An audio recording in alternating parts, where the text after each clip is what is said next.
The next day dawned clear and bright, a perfect spring morning in Toronto. Mariana packed her small suitcase, preparing for her afternoon flight back to California. Strange how just 3 days ago she had boarded a plane with nothing but desperate hope and the image of a Facebook profile. Now she was returning with something both more and less than what she had sought.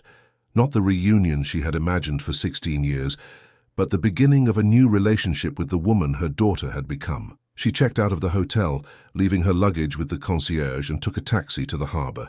The cafe Sarah had chosen overlooked Lake Ontario, its outdoor patio offering views of sailboats gliding across the water. Mariana arrived early, selecting a table with a clear view of both the lake and the entrance, not wanting to miss a moment of Sarah's approach. At precisely 11:30, Sarah appeared, wearing sunglasses and a light spring jacket, her dark hair lifting slightly in the breeze off the lake. She spotted Mariana immediately, raising a hand in greeting as she made her way to the table. There was something different about her today, a slight relaxation in her posture, as if some invisible weight had been partially lifted from her shoulders. "Hi," she said, sitting down across from Mariana. "Did you sleep well?" Such an ordinary question, the kind exchanged by people who saw each other regularly, who took for granted the luxury of mundane inquiries. "Yes, better than I have in years," Mariana replied honestly. "And you?" "Michael and I talked for hours after you left," Sarah said, removing her sunglasses and meeting Mariana's gaze directly. "About everything, the past, the future, what all this means." She smiled slightly. "He thinks we should have invited you to the wedding much sooner." The waiter approached and they ordered a salad for Sarah, soup for Mariana, iced tea for both. When he had gone, Mariana asked the question that had been hovering since the previous evening. "What does it mean, all of this?" Sarah considered the question, her gaze drifting out to the lake. "I don't know exactly," she admitted. "I've spent so many years compartmentalizing my life. Sarah in Toronto, completely separate from Sophia in Oakridge. I never imagined those worlds colliding." She looked back at Mariana. "But now that they have, I'm finding I don't want to keep them apart anymore. It's exhausting, carrying secrets that big." "So what happens now?" Mariana asked, trying to keep the desperate hope out of her voice, to give her daughter the space to set her own terms. "Now we try," Sarah said simply. "We talk, we visit, we get to know each other as we are now, not as we were then." She twisted her engagement ring, a habit Mariana was beginning to recognize. "I can't promise it will be easy. I have a lot of complicated feelings about the past, about what happened. There will be hard conversations ahead." "I'm ready for those conversations," Mariana said, meaning it. "I've spent 16 years searching for you, Sarah. I can spend the next 16 learning how to be what you need now, if you'll let me." Their food arrived, and they ate quietly for a few minutes. The sounds of the harbor, gulls crying, boats chugging, tourists chattering, filling the space between them. "There's something else we need to discuss," Sarah said finally, setting down her fork. "The legal aspects of all this." Mariana nodded, remembering Detective Mills' words about the need to officially close the case, about the questions regarding who had helped Sophia disappear. "Detective Mills, he's the officer who's been in charge of your case all these years, mentioned that too. There are complications. I was a minor when I left," Sarah acknowledged, "and I had help creating a new identity, crossing the border illegally. Even if the statute of limitations has expired on some of those issues, there could still be consequences." She looked directly at Mariana. "For me, for the people who helped me, maybe even for you and Dad, if it came out that you've known I'm alive for months or years without reporting it. What do you want to do?" Mariana asked, setting aside her own concerns, focusing on what would be best for her daughter. Sarah took a deep breath. "I think I need to talk to a lawyer here in Toronto, someone who specializes in cross-border legal issues, figure out what my options are." She hesitated. "And I'd like to be the one to contact Detective Mills, to give my statement, on my terms." "Of course," Mariana said immediately. "Whatever you need. I won't say anything to anyone until you're ready." She paused, then added gently, "But what about your father? And Elena? They've suffered too, Sarah." A shadow crossed Sarah's face. "One step at a time," she said, her voice tightening. "Dad is complicated. I'm not ready for that conversation yet." She softened slightly. "But I know Elena was like a second mother to me. She deserves to know I'm okay." She thought for a moment. "When you get home, you can tell her everything. Just ask her to keep it private until I've sorted out the legal issues. They finished their meal talking about safer topics, Sarah's upcoming projects at work, the wedding planning that was now in full swing, Mariana's favorite books from recent years. As the check arrived, Sarah reached across the table, taking Mariana's hand in a gesture that felt monumental in its simple intimacy. "I want you to know something," she said, her voice steady but threaded with emotion. "I never stopped loving you. Even when I was angriest, even when I convinced myself I was better off without any connection to my past, you were always with me, in ways I couldn't fully acknowledge, even to myself." Mariana's vision blurred with tears. "And I never stopped loving you," she whispered. "Not for a single moment in 16 years. They walked together to the taxi stand, where a car was waiting to take Mariana back to the hotel to collect her luggage, then to the airport. Standing on the sidewalk, the moment of parting upon them, neither seemed to know quite what to do. "I'll call you when I get home," Mariana promised, "and we can set up regular video chats if you'd like." Sarah nodded, then stepped forward and embraced her mother. A real hug this time, tight and lingering. "Safe travels," she murmured, "and thank you for not giving up on me, even when I gave up on myself." Mariana held her daughter close, memorizing the feeling, knowing it would have to sustain her through the weeks or months until they could see each other again. "Always," she said simply, "I will always find you." They separated, both wiping away tears, and then Mariana was in the taxi, watching Sarah's figure grow smaller in the rear window as the car pulled away from the curb. It wasn't goodbye, she reminded herself. Not this time. It was just until next time. On the flight home, Mariana's mind raced with all that had happened, all that was still to come. The conversation with Elena, the inevitable confrontation with David, the complex legal questions surrounding Sarah's reappearance. But beneath the logistical concerns ran a current of pure, sustaining joy. Her daughter was alive, was well, was finding her way back, not to being Sophia, but to being someone in Mariana's life again. As the plane began its descent into San Francisco, Mariana thought about the pink backpack still sitting in the preserved shrine of Sophia's bedroom.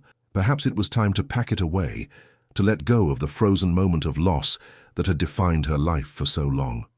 Sophia was gone.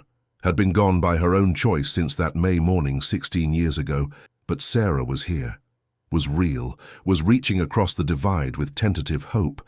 It was time to make space for who they were now, not who they had been then. Elena was waiting at the airport, her face anxious with curiosity and concern. She rushed forward as Mariana emerged from the secure area, enveloping her sister in a fierce hug. "Tell me everything," she demanded as they walked to the parking garage. "Is it really her? Is she okay? What happens now?" In the car, Mariana shared the details of her 3 days in Toronto, the initial shock of recognition, the painful revelations about why Sophia had left, the cautious beginning of a new relationship with the woman now known as Sarah Miller. "She ran away," Elena repeated, shaking her head in disbelief as they drove toward Oak Ridge. "All these years, we thought someone had taken her, hurt her, and she was just living her life in Canada." "It's more complicated than that," Mariana said, defensive of Sarah despite her own lingering pain. "She was 14, Elena. She felt trapped, unseen. David and I, we had her whole life planned out without ever asking what she wanted." She stared out the window at the familiar landscape passing by. She made a desperate choice, and then it spiraled beyond her control. By the time she was old enough to understand the full consequences of what she'd done, she felt it was too late to come back. "And now?" Elena asked, glancing sideways at her sister. "What happens now?" Mariana thought of Sarah's cautious invitation to her wedding, of their promise to stay in touch, of the tentative bridge they had begun to build across 16 years of absence. "Now we try to build something new," she said simply. "Something that honors who she is now, not who we wanted her to be then." That evening, alone in her house for the first time since discovering the truth about Sophia's disappearance, Mariana stood in the doorway of the preserved bedroom, seeing it with new eyes. The posters of marine life that she had barely noticed then now seemed like glaring signals of Sophia's true passions. The bookshelves lined with science texts, alongside the more literary works Mariana had encouraged. The collection of seashells arranged meticulously on the windowsill. All clues to who Sophia really was, who she had been trying to become while her parents planned a different future for her. And in the center of it all, the pink backpack, the one Sophia had left behind deliberately, taking a different bag, different clothes, crafting a new identity with careful precision. Mariana crossed the room and picked it up, feeling its emptiness, its symbolic weight. Sophia hadn't taken this piece of herself with her when she left. Perhaps it was time for Mariana to stop carrying it too. She brought the backpack into the living room and set it on the coffee table, then called Detective Mills. He answered on the second ring, his voice warm with concern. "Mariana? How did it go in Toronto?" "It's her," Mariana confirmed, though she knew Mills had already received confirmation from official channels. "She's alive, James. She's well. She has a good life there." "And she left voluntarily," Mills said. "Not a question, but a statement of fact." "Yes." Mariana took a deep breath. "She'll be contacting you herself about making an official statement. She's consulting with a lawyer first, figuring out the legal implications." "Smart," Mills commented. "There are complications given how young she was when she left. The border crossing, the creation of a new identity. But if she comes forward voluntarily, cooperates fully, it will go a long way toward resolving things positively." They talked for a few more minutes about the practical aspects of closing Sophia's case, the steps that would need to be taken. As they were about to hang up, Mills said quietly, "How are you doing with all this, Mariana? It's a lot to process." Mariana considered the question, trying to name the complex mix of emotions swirling within her. Joy that Sophia was alive, grief for the years lost, anger at being deceived, guilt for her own role in creating the situation, hope for the future with Sarah. "I don't know yet," she admitted. "I'm still trying to understand it all, but she wants to try, to have some kind of relationship moving forward, and that's more than I ever dared hope for." "Take care of yourself," Mills advised. "This is a different kind of trauma than what you've been living with, but it's still trauma. Be gentle with yourself as you navigate it." After hanging up, Mariana sat staring at the pink backpack, symbol of all that had been lost. Then she rose, went to the kitchen, and found a sturdy box. She returned to Sophia's room, Sarah's old room. She corrected herself mentally, and began carefully packing away the preserved artifacts of her daughter's childhood. The posters came down from the walls. The seashell collection was wrapped in tissue paper. The books were boxed with care. She didn't discard anything, but she removed the shrine-like quality that had defined the space for 16 years. When the room was bare except for the furniture, Mariana opened the windows, letting in the spring evening air. Perhaps someday this could be a guest room, a place for Sarah to stay when she visited. Not a museum of loss, but a space for new beginnings. The most difficult task still lay ahead, telling David. They had been divorced for 14 years, had spoken only when absolutely necessary about practical matters related to the house they had once shared. He had rebuilt his life, remarried, had 2 sons who had never known their half-sister, except as a tragic story, a cautionary tale. Mariana poured a glass of wine and sat on her porch swing, gathering her courage. Then she picked up her phone and dialed David's number. He answered with surprise evident in his voice. "Mariana, is everything okay?" Such a loaded question. Was everything okay? Nothing had been okay since that May morning 16 years ago, and yet now, in some strange way, everything was more okay than it had been in all that time. "We need to talk," she said simply. "In person. It's about Sophia." A sharp intake of breath on the other end of the line. "Have they found something?" he asked, the unspoken word hanging between them. "Remains." After all these years, that was the news he expected. Confirmation of what he had long ago accepted as the likely truth. "Not exactly," Mariana said carefully, "but there have been developments, important ones. Can you meet tomorrow?" They arranged to meet at a coffee shop halfway between their homes the following afternoon. Mariana knew David would be imagining the worst, that Sophia's body had been discovered, that there was finally physical confirmation of her death. The truth would be both better and more complicated. That night Mariana slept in fits and starts, her dreams filled with images of Sophia at 14 and Sarah at 30, the 2 versions of her daughter merging and separating, familiar and strange. She woke early, checking her phone to find a text from Sarah. "Made it home okay?" Such a normal message, the kind exchanged by millions of mothers and daughters every day. Mariana replied, "Yes, all settled, thinking of you." A small exchange, but precious in its ordinariness. The coffee shop where she was meeting David was busy with the afternoon rush when Mariana arrived. She chose a table in the back, away from the main flow of customers, and ordered tea while she waited. David arrived precisely on time, as he always did. Punctuality had been one of his defining traits, one of the many structured aspects of life that had apparently suffocated young Sophia. He looked older, grey now dominating his once dark hair, lines etched more deeply around his eyes and mouth. But he was still handsome in the academic way that had first attracted Mariana when they were graduate students. Thoughtful eyes behind tortoise-shell glasses, an air of quiet intelligence. "Mariana," he said, sliding into the seat across from her. "What's happened?" She had rehearsed this moment dozens of times on the flight home, trying to find the right words, the right approach. In the end, she opted for direct truth. "Sophia is alive, David. I've seen her, spoken with her. She's living in Toronto under the name Sarah Miller." David stared at her, incomprehension written across his features. "What are you talking about? Sophia is—" He stopped, unable to complete the sentence even after all these years. "She ran away," Mariana continued, forcing herself to maintain eye contact, to watch as the impossible truth registered in her ex-husband's expression. "She planned it carefully, left voluntarily. She's been living in Canada all this time, building a completely new life." David's face went through a rapid succession of emotions. Disbelief, confusion, the first sparks of anger. "That's not possible," he said flatly. "She was 14. Someone must have taken her, influenced her." "She had help establishing herself initially," Mariana acknowledged, "but the decision was hers.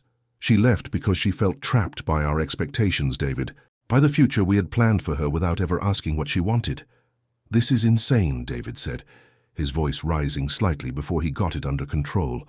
"Are you telling me our daughter faked her own death, let us suffer for 16 years, while she was just living her life in Canada?" "She didn't fake her death," Mariana corrected gently. "She just left. The assumptions about what happened came afterward." She pulled out her phone, brought up a photo she had surreptitiously taken during dinner at Sarah's apartment. Her daughter laughing at something Michael had said, her face alight with happiness. "This is her now, David. This is Sophia, Sarah, at 30. She's an environmental scientist working on Great Lakes conservation.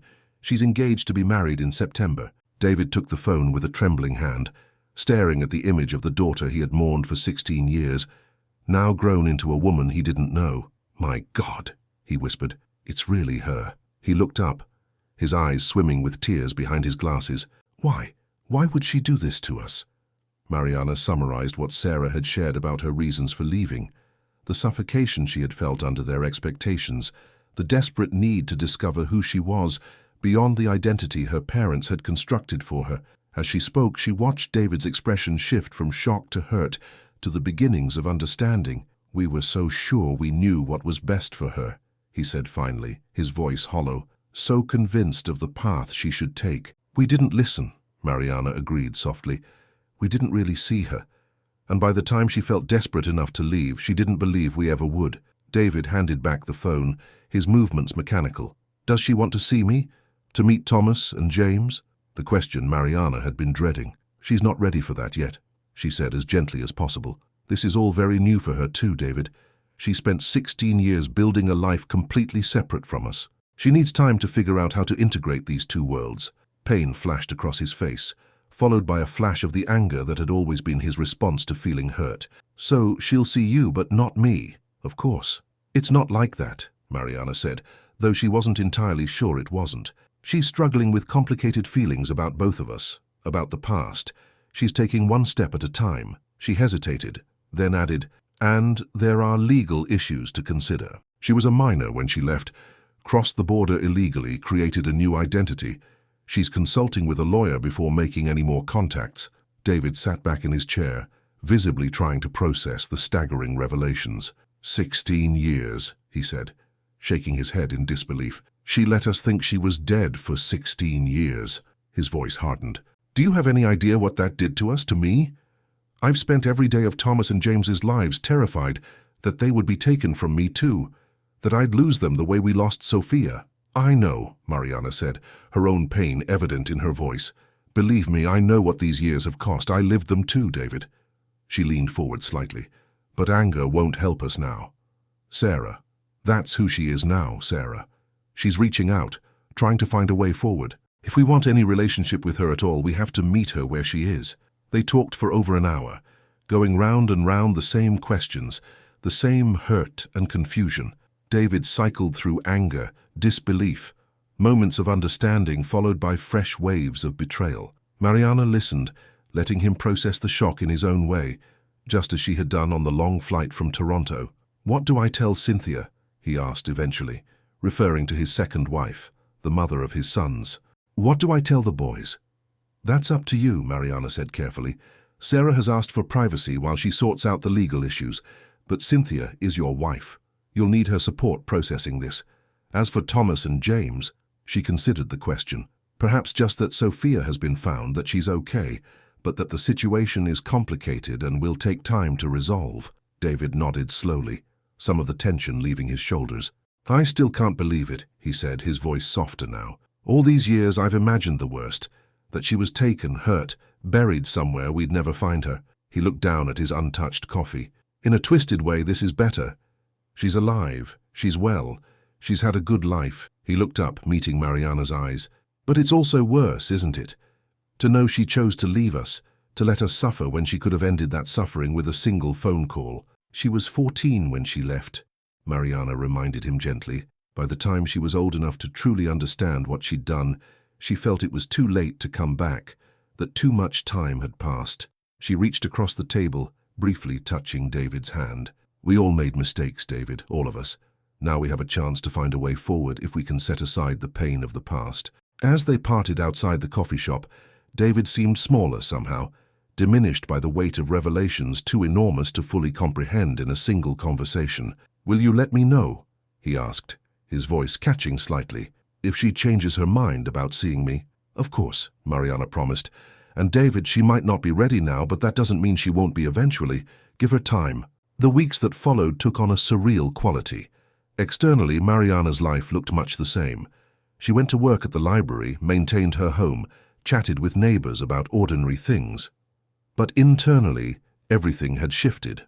The driving force that had defined her existence for 16 years, the search for Sophia, was suddenly resolved, replaced by the tentative beginnings of a relationship with Sarah. They spoke on the phone every few days, awkward at first, then gradually finding a rhythm. Sarah shared details of her work, her wedding planning, her daily life. Mariana offered glimpses of Oakridge, updates on old friends and teachers who had known Sophia, careful not to press too hard on the tender points of the past. A month after her return from Toronto, Mariana began making changes to her home. Sophia's preserved room became a guest room, painted in soft blues that reminded Mariana of the lake Sarah loved. The boxes of Sophia's childhood possessions were stored carefully in the attic, not discarded, but no longer defining the living space. Photos of Sophia as a child, which had dominated the living room for years, were joined by the few pictures Mariana now had of Sarah as an adult. Subtle changes that reflected the new reality, the bridge between past and present. Sarah called one evening in June with news. "I've spoken with my lawyer," she said, her voice steady but with an undercurrent of tension. "And with Detective Mills. I'm giving my official statement next week, by video conference, with legal representation present." "How do you feel about it?" Mariana asked, sensing her daughter's anxiety. "Nervous," Sarah admitted, "but ready. It's time to close this chapter properly, to stop living in fear of my past catching up with me." She paused. "The lawyer thinks there won't be serious legal consequences, given the circumstances and the time that's passed. The fact that I'm coming forward voluntarily helps." "That's good news," Mariana said, relief evident in her voice. "There's something else," Sarah continued after a moment. "I've been thinking about Dad." Mariana's heart quickened. "Oh? I'm not ready to see him yet," Sarah clarified quickly. "But I've written him a letter, explaining some things, answering some of the questions I'm sure he has." She hesitated. "Would you give it to him for me? It should arrive in tomorrow's mail." "Of course," Mariana agreed immediately. "He'll appreciate that, Sarah. He's been struggling with all of this." "I know," Sarah said softly. "I can't imagine what it's been like for him. For both of you." Another pause. "There's one more thing. Michael and I have set a date to come to Oakridge, mid-July, if that works for you, just for a weekend. I think I'm ready to see the town again, to face some of those memories." The prospect of Sarah coming to Oakridge, of having her daughter in her home after 16 years of absence, sent a wave of emotion through Mariana so powerful she had to sit down. "That would be wonderful," she managed to say. "Whenever you're ready, for however long you want to stay." The letter for David arrived the next day, a thick envelope addressed in Sarah's neat handwriting. Mariana called him immediately, and they met that evening at the same coffee shop. He took the envelope with trembling hands, staring at his daughter's unfamiliar adult handwriting on the front. "She's coming to visit next month," Mariana told him as he carefully tucked the unopened letter into his jacket pocket, clearly wanting to read it in private, just for a weekend. "She's bringing her fiancé, Michael." "Will she see me?" David asked, the hope and fear equally evident in his voice. "I don't know," Mariana admitted. "She didn't say, but this—" She gestured to the pocket containing the letter. "This is a first step." July arrived, bringing with it a heat wave and a mounting sense of anticipation as Sarah's visit approached. Mariana prepared the guest room with obsessive care, bought fresh flowers for every room, stocked the kitchen with foods she remembered Sophia enjoying, though she wondered if Sarah's tastes had changed over the years. The day before Sarah and Michael were due to arrive, Detective Mills called with an update. "The case is officially closed," he informed Mariana. "Sarah's statement has been processed, and given the circumstances, her age at the time, the length of time that's passed, her voluntary cooperation now, there will be no charges pursued against her or those who helped her." "What about the public announcement?" Mariana asked, concerned about media attention disrupting Sarah's visit. "Minimal," Mills assured her. "A simple statement that Sophia Mendez has been located alive and well, that she left voluntarily as a teenager, and that the family is requesting privacy. No details about her current identity or location." Relief flooded through Mariana. The legal cloud that had been hanging over Sarah's emergence from hiding was lifting, clearing the way for whatever relationship they might build moving forward.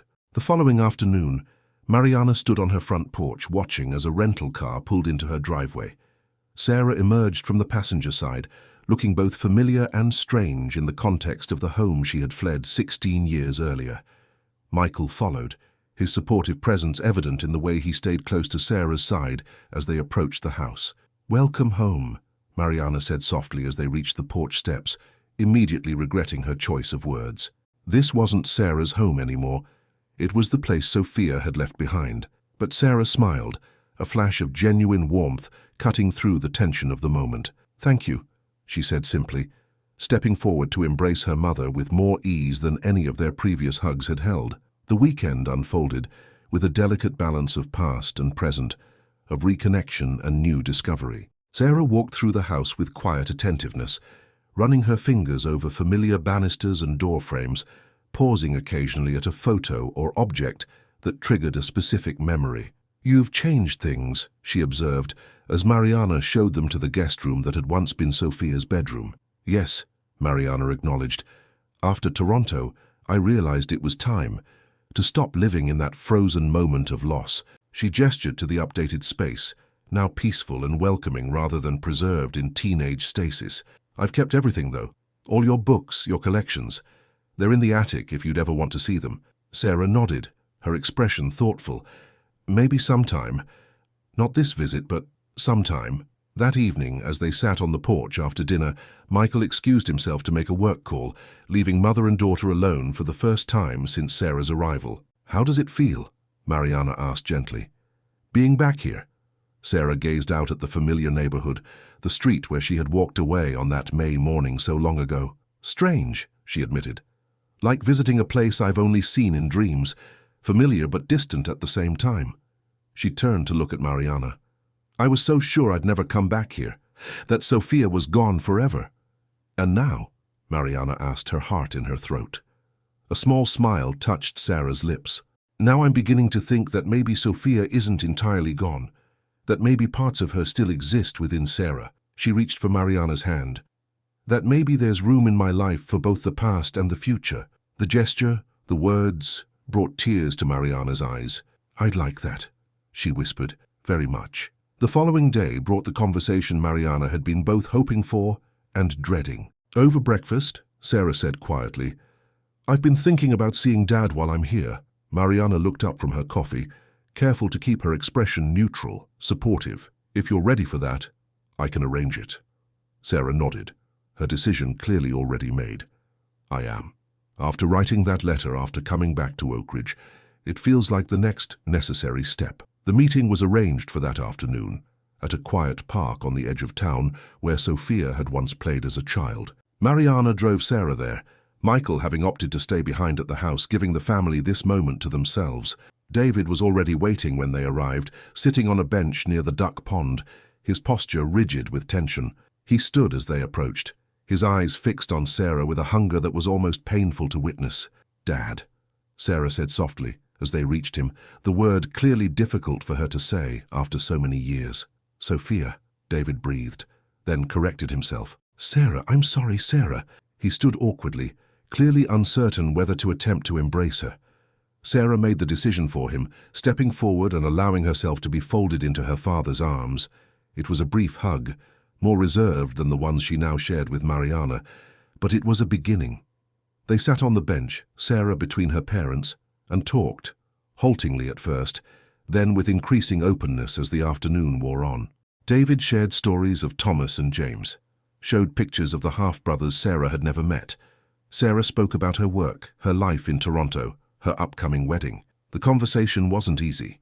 There were moments of tension, of pain breaking through the surface calm. David struggled more visibly than Mariana with accepting Sarah's choices, with understanding the desperate unhappiness that had driven his teenage daughter to such an extreme solution. "I wish you had talked to us," he said at one point, echoing the words Mariana had spoken in that Toronto coffee shop. "We would have listened. We would have tried to understand." Sarah's expression was gentle but firm. "Would you? Really?" She shook her head slightly. "Dad, when I told you I wanted to join that marine biology summer camp instead of the pre-med program you'd chosen, you lectured me for an hour about throwing away my potential, about making choices that would limit my future. You weren't listening then. Why would I believe you'd listen to something so much bigger, so much more fundamental?" David flinched at the memory, at the truth in her words. "I thought I knew what was best for you," he said, his voice rough with emotion. "I was wrong, so wrong." "We both were," Mariana added softly. As the sun began to set over the park, casting long shadows across the grass, Sarah stood. "I should go. Michael will be wondering where we are." David rose too, his face working with the effort of containing his emotions. "Will I see you again before you leave town?" he asked, the question laden with hope and fear. Sarah considered for a moment, then nodded. "Why don't you and Cynthia come for breakfast tomorrow? At Mum's house." She hesitated. "Bring the boys if you want, if you think they're ready." The invitation, so simple yet so monumental, brought tears to David's eyes. "Thank you," he said simply. "We'll be there." That night, after Sarah and Michael had gone to bed in the guest room, Mariana sat alone on the porch swing, reflecting on the day's events, on the slow, painful, beautiful process of reconciliation that was unfolding. Her phone chimed with a text from Elena. "How's it going with Sarah's visit?" Mariana typed back, "Better than I could have hoped. She saw David today. His family is coming for breakfast tomorrow." Elena's response came quickly. "Miracle upon miracle. I'm so happy for all of you, Mari. So happy this story finally has a different ending than the one we feared for so long." A different ending. Yes, Mariana thought. That was exactly it. Not the ending she had imagined during those 16 years of searching. The joyful reunion, the return to the way things had been. Not the tragic ending she had feared in her darkest moments. Confirmation of loss, of a life cut brutally short. But a different ending altogether. Complex, bittersweet, laden with both joy and grief, with the acknowledgement of harm done and the possibility of healing to come. Sarah and Michael left the following evening, after a breakfast with David's family that had been awkward but ultimately successful. Thomas and James, initially shy around this half-sister they had only known as a story, a cautionary tale, had gradually warmed to Sarah, fascinated by her work with marine ecosystems, her stories of Toronto. The 14-year-old girl disappeared in 2007, 16 years later. Her mother finds an unbelievable photo on Facebook. Sophia's pink backpack still sat in the middle of the bedroom, as if she would return any moment to pick it up. Mariana hadn't had the courage to move it since that Tuesday in May 2007. 16 years had passed, and that small object was all that remained of her 14-year-old daughter's physical presence. Sophia Mendez had disappeared on her way to school, and all of America knew her angelic face plastered on posters, news reports, and even on the chocolate milk cartons she loved so much. It was too late to change the past, but not too late to discover the truth. Sophia's disappearance shook not only the family structure, but the entire quiet town of Oak Ridge on the northern California coast. The teenager with wavy brown hair and honey-colored eyes left for school like on any other day. Her mother watched from the porch as Sophia walked down the street, her pink backpack bouncing with each step. That was the last time Mariana saw her daughter. By nightfall, when Sophia hadn't returned home, panic set in. The call to the police marked the beginning of a nightmare that would consume Mariana's life for the next 16 years. "Have you seen this girl?" The posters with Sophia's smiling face appeared on every street corner, store window, and community board.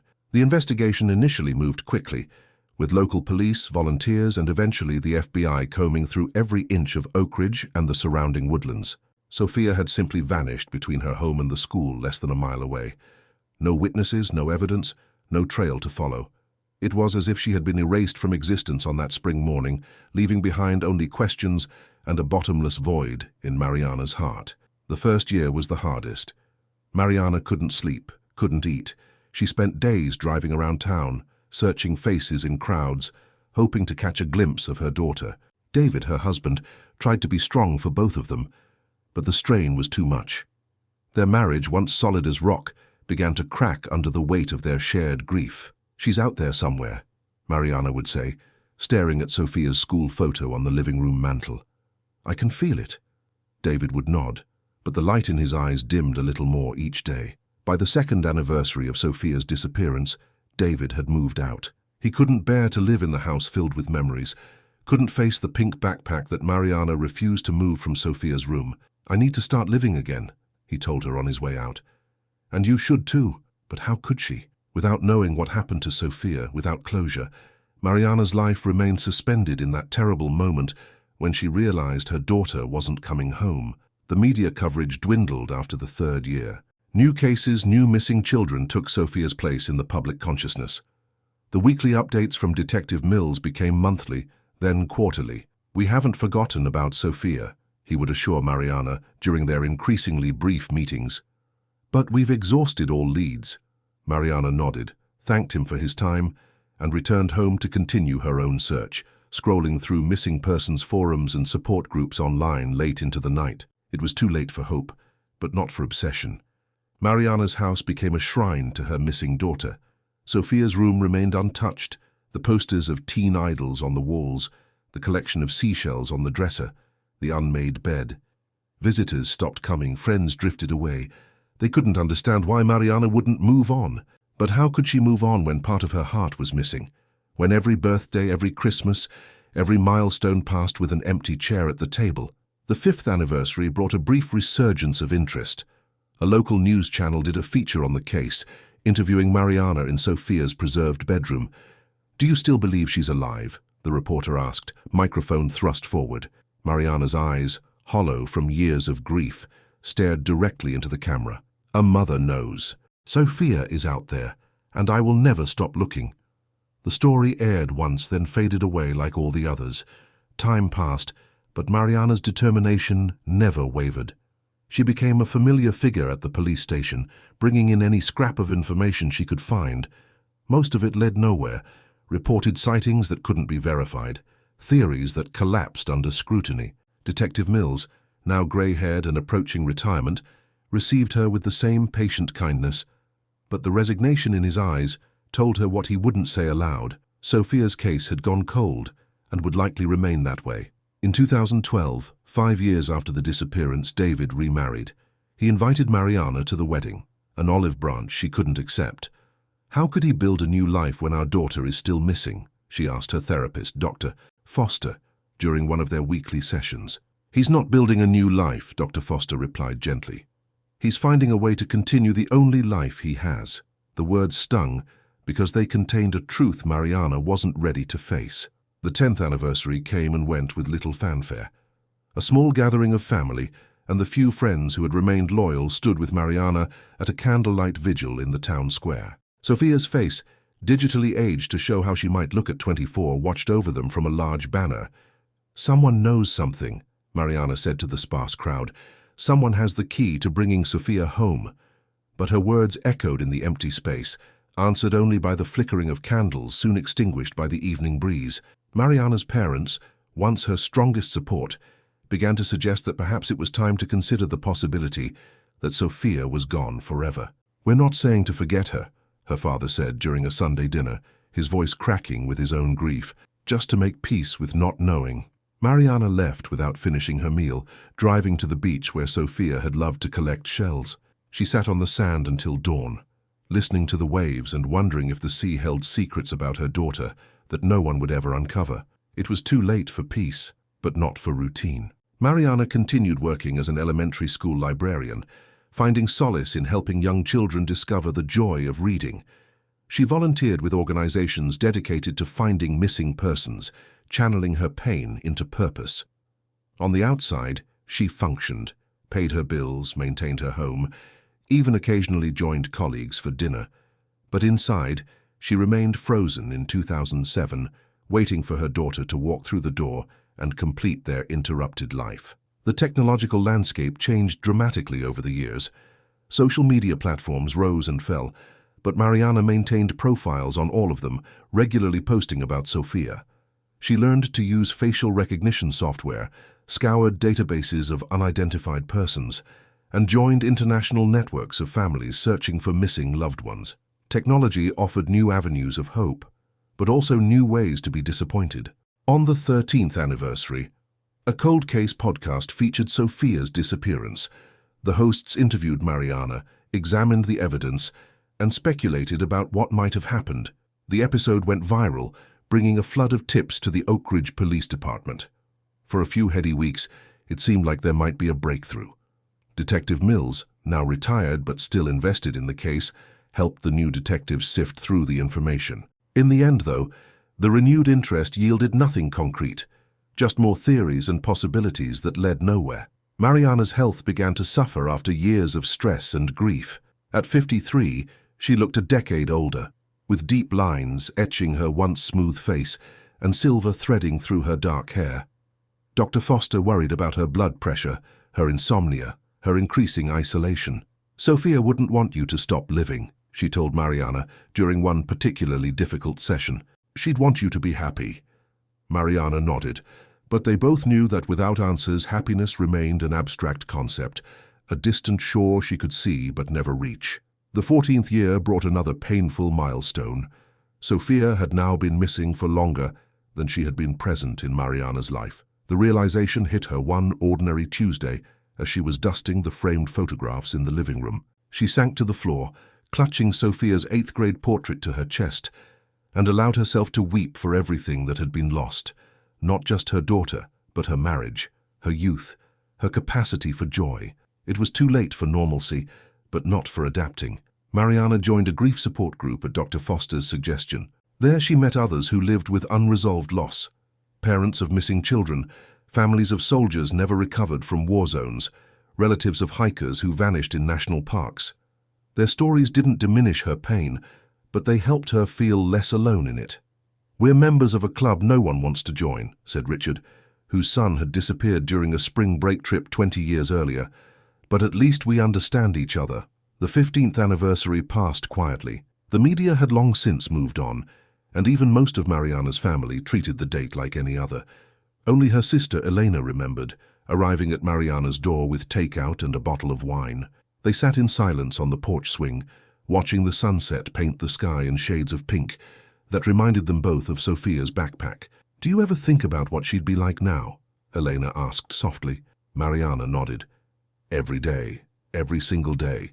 In her imagination, Sophia had graduated from college, perhaps followed her childhood dream of becoming a marine biologist. She would have her mother's dark hair and her father's easy laugh. Maybe she'd be engaged or married by now, possibly even thinking about children of her own. These phantom futures haunted Mariana, specters of a life that should have been but wasn't. Sometimes she thought those ghosts of possibility were harder to bear than the actual loss. The technological advances continued, and Mariana kept pace. She learned about new DNA databases, familial matching, genetic genealogy. Sophia's DNA profile was in every system, ready to be matched if she were ever found. Mariana provided regular updates to law enforcement, making sure Sophia's case wasn't forgotten amid newer disappearances. Detective Mills, though retired, still called occasionally to check in, their shared commitment to finding Sophia bridging the years.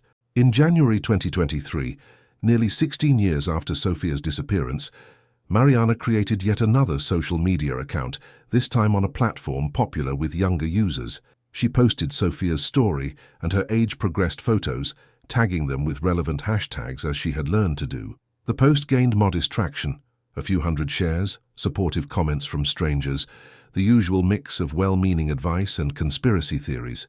Mariana responded to each one as she always did, thanking people for keeping Sophia's memory alive. It was a Thursday evening in April when Mariana's phone pinged with a notification. Someone had sent her a direct message on the platform. She opened it, expecting another expression of sympathy or a question about the case. Instead, there was a simple message: "I think I might know something about Sophia." Attached was a screenshot of a Facebook profile. Mariana's hands trembled as she tapped to enlarge the image. The profile belonged to someone named Sarah Miller, living in Toronto, Canada. The profile picture showed a young woman about 30, with familiar honey-colored eyes.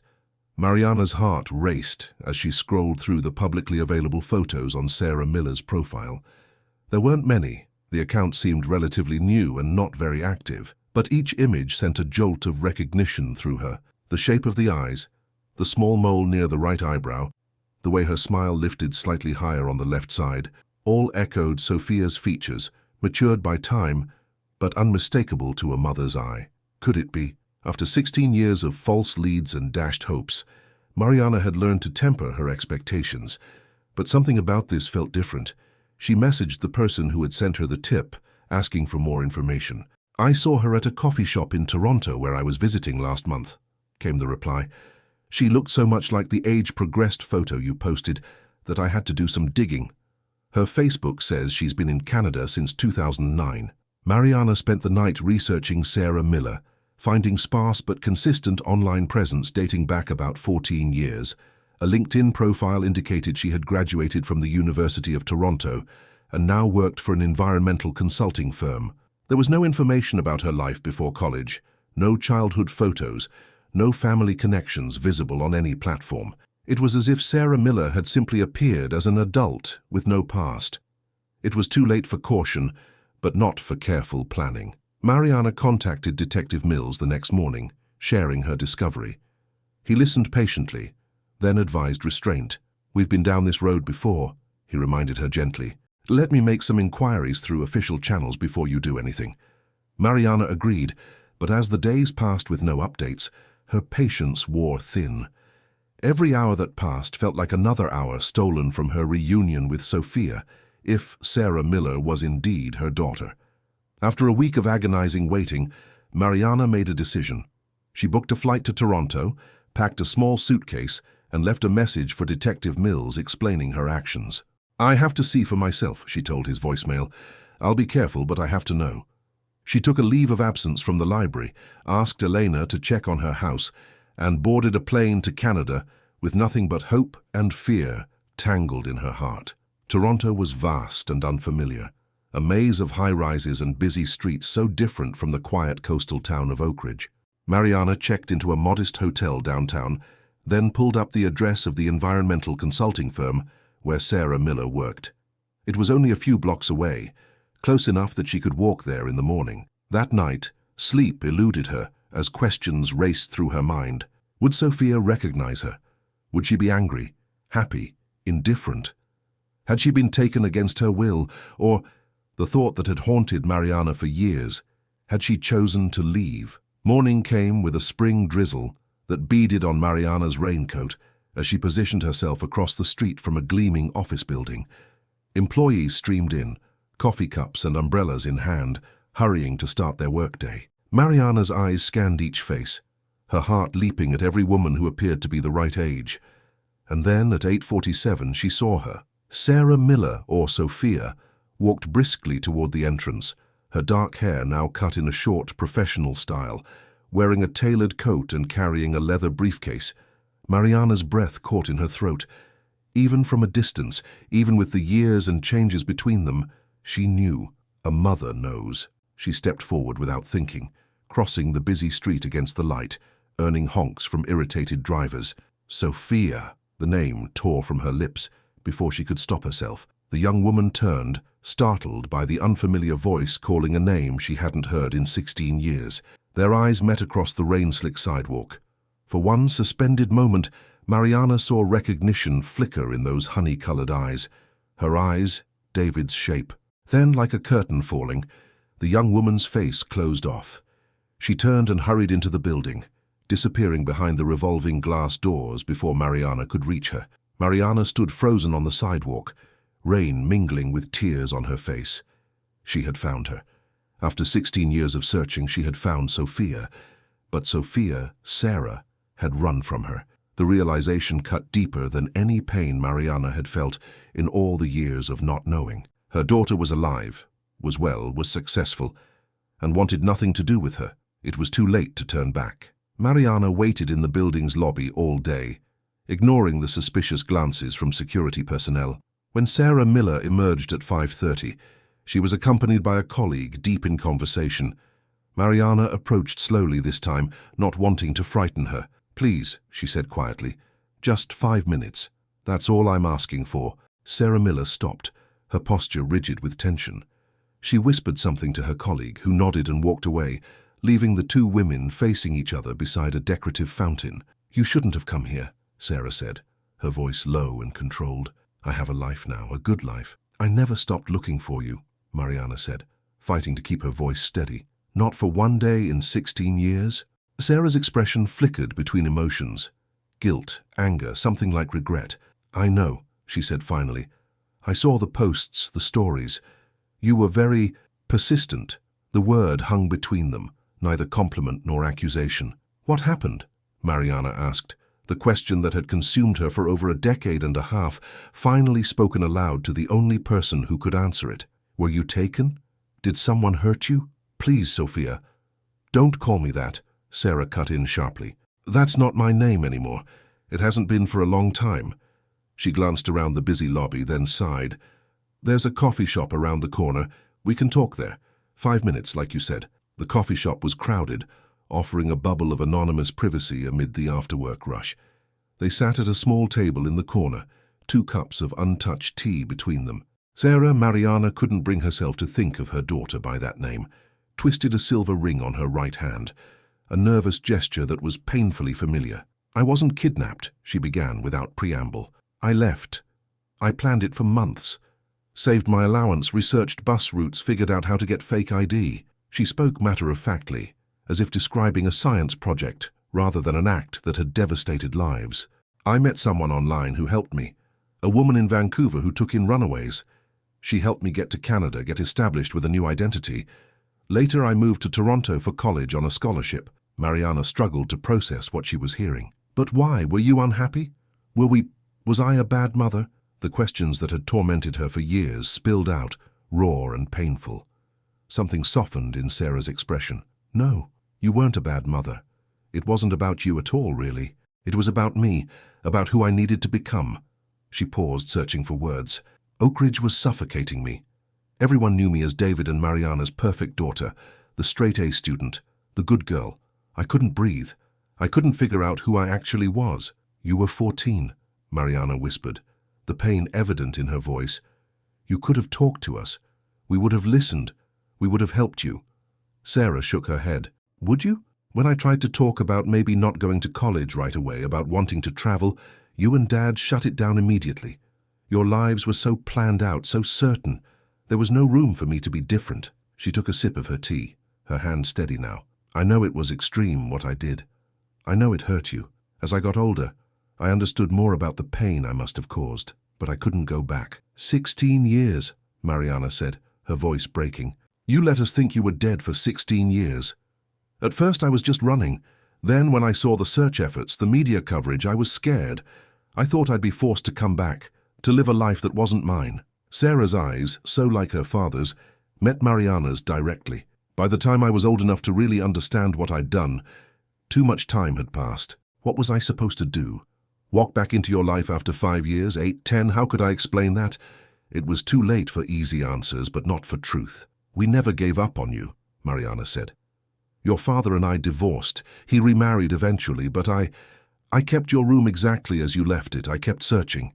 Every day for 16 years. Sarah looked away, discomfort clear on her face. I know. I found your posts online years ago. I've followed your search from a distance. She hesitated, then reached into her purse and pulled out her phone. She scrolled through it and turned the screen toward Mariana. It showed a social media post from 5 years earlier. Mariana, at the annual candlelight vigil, holding Sophia's picture. I saw what it did to you, but I couldn't go back. I had built a whole life here. I have a career I love, friends who know me as Sarah. I'm engaged to a wonderful man who doesn't know anything about Sofia Mendes. The revelation was like a physical blow. You're engaged? Mariana's voice was barely audible over the coffee shop chatter. Sarah nodded, a small smile touching her lips for the first time. His name is Michael. We're getting married in September. She twisted the silver ring, not a nervous gesture after all, but a habit from wearing an engagement ring she had removed before this meeting. Were you ever going to tell me you were alive? Mariana asked, the question that had formed the moment she recognized her daughter across the rain-swept street. Would you have let me go to my grave, still searching for you? The question hung between them, heavy with the weight of 16 years of grief. Sarah looked down at her hands. I don't know, she admitted finally. I told myself that someday, when the time was right, I would find a way to let you know I was okay. But I was afraid of your anger, afraid of the legal complications, afraid of having to explain myself to everyone. She met Mariana's eyes again. And yes, afraid of hurting you even more, by coming back as someone different from the daughter you lost. You didn't think I deserved to know you were safe, that you were happy. Mariana couldn't keep the bitterness from her voice. Do you have any idea what it's like to wake up every day not knowing if your child is alive or dead, to imagine every horrible possibility, every single day, for 16 years? Sarah flinched at the words. I'm sorry, she said, and for the first time, Mariana heard real emotion breaking through her composed facade. I was selfish, I was young, and then it had been too long, and I didn't know how to fix it. She took a shaky breath. When I saw that someone had recognized me, had contacted you, Auntie, part of me was relieved, like the decision had been taken out of my hands. What happens now? Mariana asked, the anger in her voice softening to something more complex. Grief for what had been lost, tentative hope for what might still be possible. Sarah glanced at her watch. Now, I have to go. Michael is expecting me home. She stood, gathering her coat and briefcase. I need time to think about this, to figure out what this means for my life now, for our lives. She hesitated, then added, I can't go back to being Sophia. That's not who I am anymore. But maybe we could find a way forward somehow. Can I see you again? Mariana asked, rising from her chair, unwilling to let this fragile reconnection slip away. Sarah, because that was truly who she was now, nodded slowly. I'll text you. We can meet again. Talk more. She pulled out her phone. What's your number? The question was so normal, so mundane, that it nearly broke Mariana's heart all over again, exchanging phone numbers with her own daughter, like strangers making a business arrangement. As they parted outside the coffee shop, the rain had stopped, leaving the city washed clean and gleaming in the early evening light.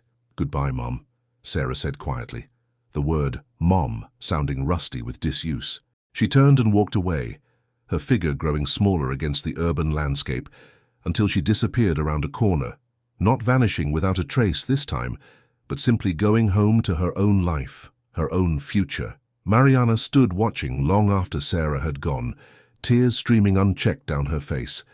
Tears not of despair as she had shed for 16 long years, but of a complicated mixture of joy, grief, anger, and release. Her daughter was alive. She had chosen to leave, had built a life without her family, had become someone new and unknown.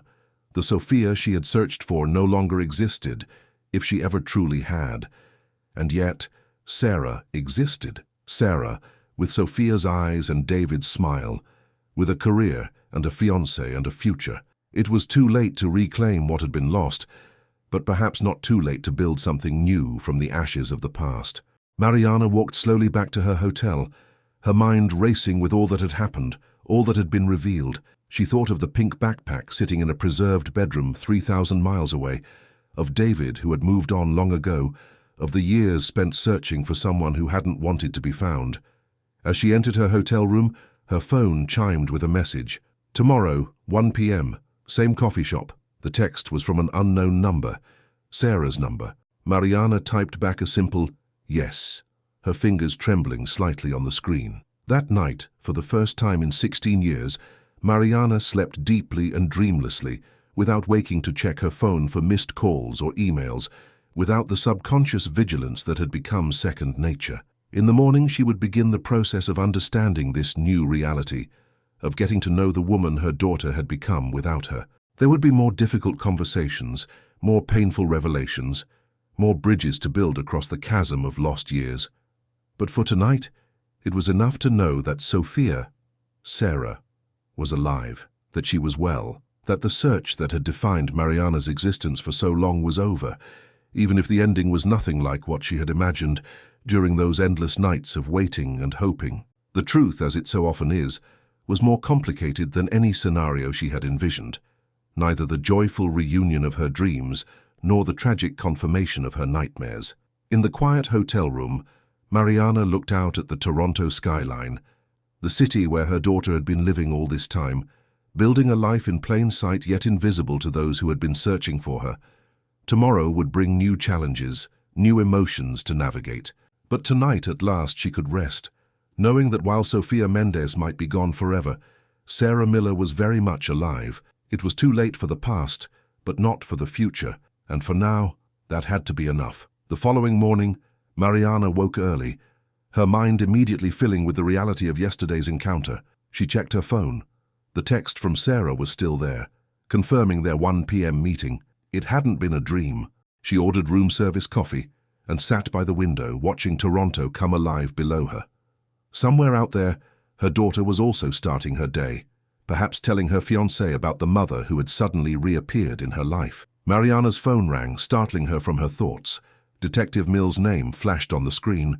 She had forgotten to update him after yesterday's meeting. "You found her," he said when she answered, not a question, but a statement. The Canadian authorities confirmed that Sarah Miller's biometrics matched Sophia's childhood records.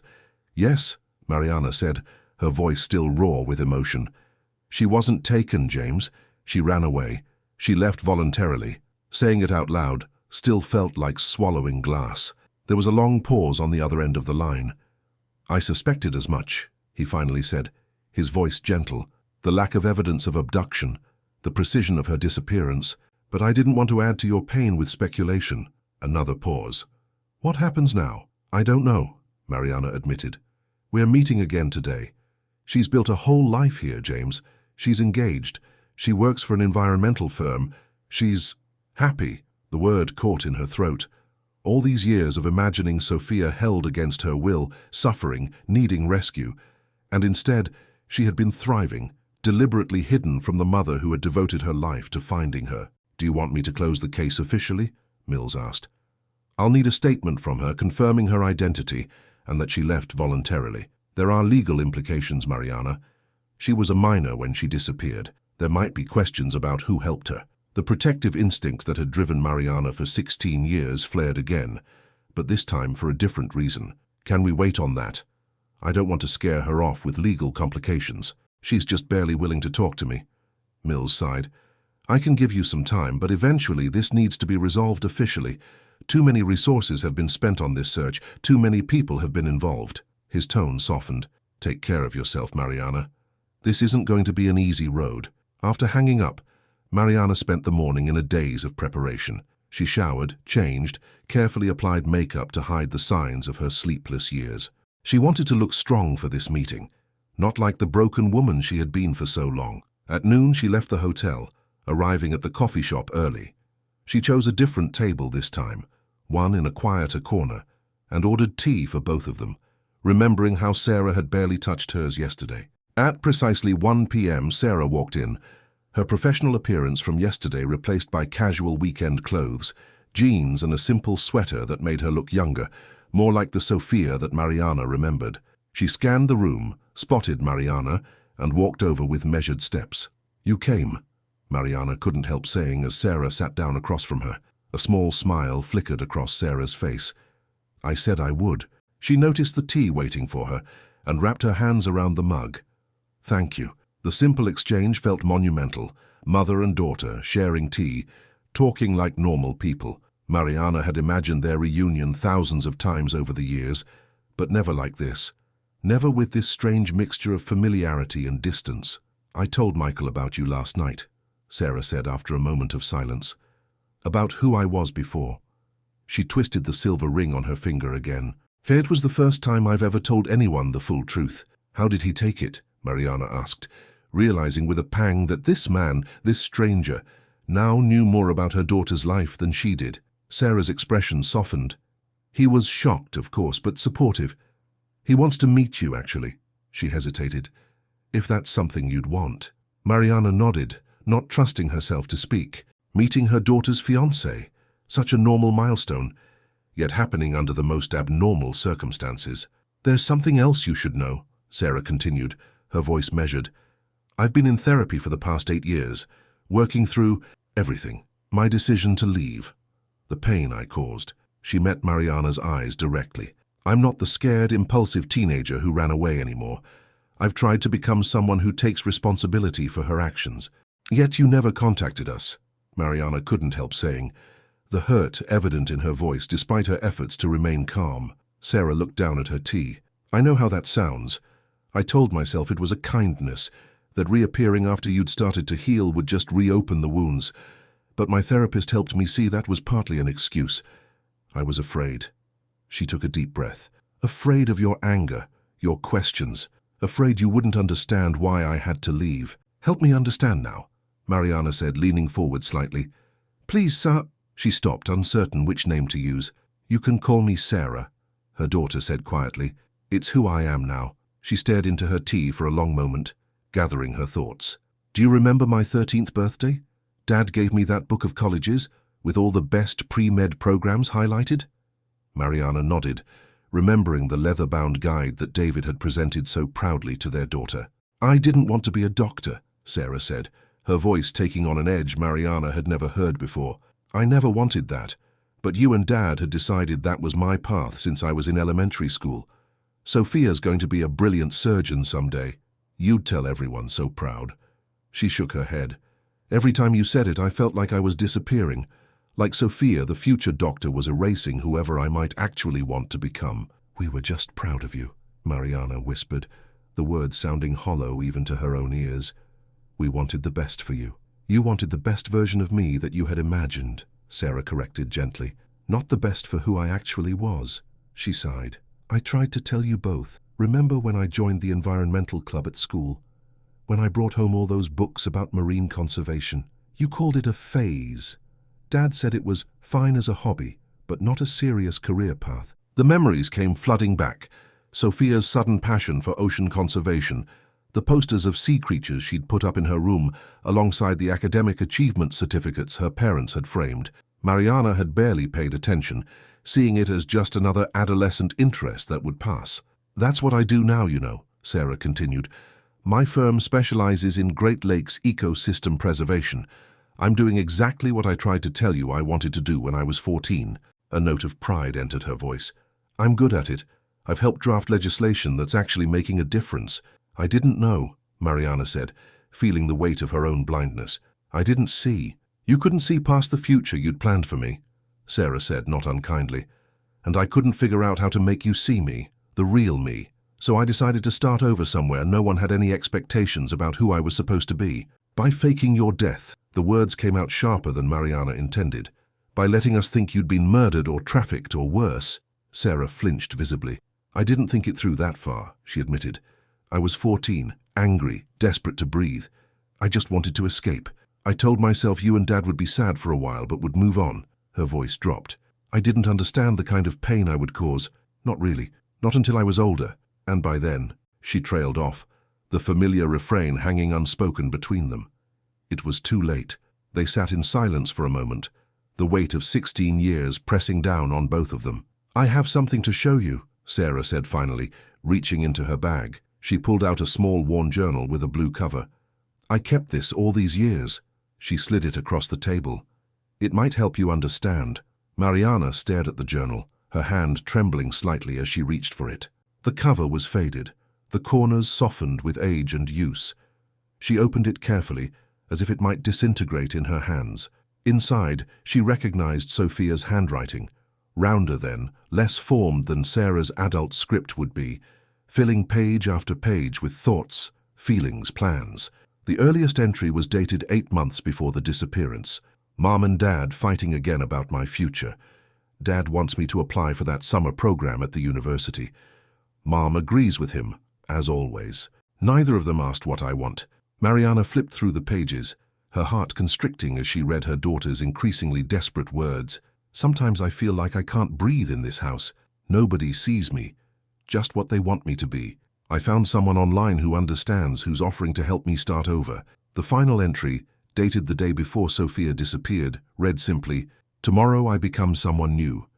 Tomorrow I start living my own life." Mariana closed the journal, her vision blurred with tears. "You planned it for months." Sarah nodded. "I saved every dollar I could. Researched bus routes, border crossings, what ID I would need." She hesitated. "The woman who helped me, Elaine, she ran a kind of underground network for teens who needed to escape bad situations. She thought I was running from abuse." A shadow crossed her face. "I let her believe that. It was easier than explaining that my parents loved me too much in all the wrong ways." "Where is she now?" Mariana asked, thinking of Detective Mills's questions about who had helped Sophia disappear. "She died 3 years ago. Cancer." Sarah's expression softened with genuine grief. "She was good to me, Mom. She made sure I was safe, got me into school in Vancouver, helped me build my new identity step by step. She never exploited me or the other kids she helped." Mariana struggled to reconcile her feelings. Gratitude that someone had protected her daughter, fury that this woman had facilitated Sophia's disappearance, and her own 16 years of hell. "Did she know we were looking for you? That there was a national search?" Sarah looked away. "Yes. She showed me the news coverage a few weeks after I arrived. She offered to help me go back if I wanted to." She met Mariana's eyes again. "I said no. I was finally free, finally breathing. And I was scared of the consequences, that I'd be forced to go back to a life I couldn't bear, that I'd be punished, that you and Dad would watch me even more closely after that." "So you let us suffer," Mariana said, the words flat with the weight of years of pain. "Yes," Sarah admitted, unflinching in the face of the accusation. "I did. It was selfish and cruel, and I've spent years in therapy coming to terms with that choice.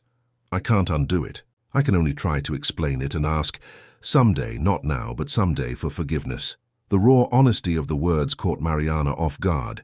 She had expected defensiveness, justification, not this clear-eyed acknowledgement of the harm done. "What about your father?" she asked after a moment. "Do you want to see him too?" Something complicated passed across Sarah's face. "Eventually. But that's harder. You at least tried to see me sometimes, even if you couldn't.